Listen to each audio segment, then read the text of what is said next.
At first, we have to clarify that in daily practice, bispecific antibodies are currently used in every pretreated setting. We know that we got the approval of Teclistamab, Elranatamab, but currently they are in some way something that we use in triple-class refractory patients. In clinical trials, we are going to establish a new rule for bispecific antibodies, anticipating them till the frontline setting, and in some cases, such as Elranatamab, also a Smoldering myeloma setting. I think that this is really important because in every pretreated setting we have seen an incredible efficacy with wonderful rates of MRD negativity, but also with not so excellent tolerability. We know that the infections that are developed during this treatment can be in some way life-threatening. We are going to improve the supportive care for these patients, but I think that if we go to anticipate, we can optimize their data, balancing efficacy and tolerability. And particularly, we have in our institution some combination trials in early line setting, also with the new bispecific antibodies.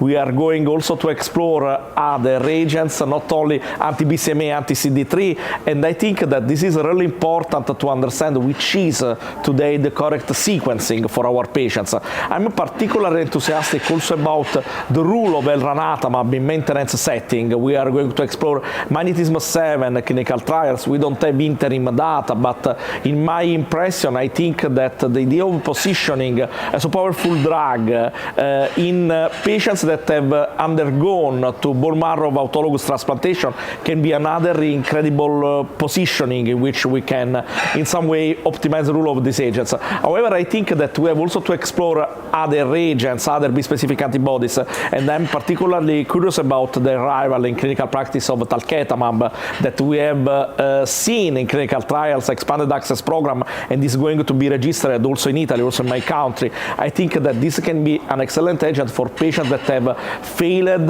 monoclonal antibody, proteasome inhibitor, immunomodulating agents, and also classical bispecific antibodies, anti-CD3, anti-BCMA. I'm particularly curious also to see an expanded evaluation of the role of bispecific antibodies in patients that had undergone to antibody-drug conjugates, in particular belantamab mafodotin, because I think that they are not exclusive. We are seeing also from registries data that the idea of sequencing also different agents active on BCMA can be something that we can do in our clinical practice also with efficacy. So I think that we can in some way understand better about the correct positioning, also seeing by real-world evidence.